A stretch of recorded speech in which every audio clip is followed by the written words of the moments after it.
Holliday State Park harbors a grave mystery of 61 unmarked graves. Dr. Jim Jordan is an authority on the subject. They go from about where the picnic shelter is, right around the curvature of the ridge here, just about down to where the boathouse is, the Jones burial ground, and there are 2 rows of graves. They had a sizable fortune when they disappear from the historical record between 1860 and 1870, except for these 3 little girls here, Victoria and Carolyn and Margaret.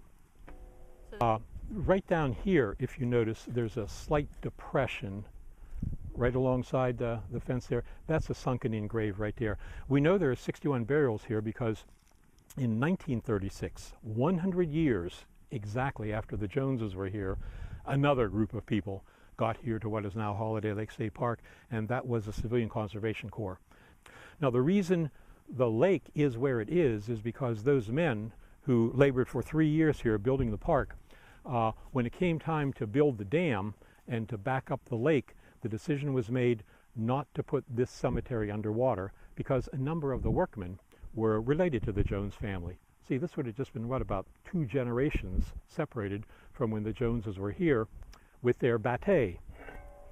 This is what those poor Welsh coal miners hoped was going to turn them into rich New World gold millionaires.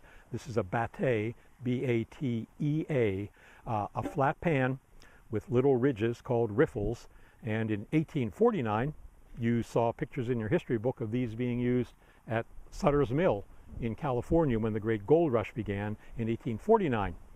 Heck, in Virginia 13 years before that there was a great gold rush, and that's why the Joneses were here.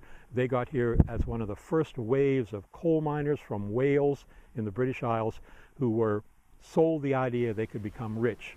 It is unknown what happened to the prosperous Joneses between 1836 and 1936, and the identity of the 61 in unmarked graves will continue to be a mystery unless a document again serendipitously surfaces.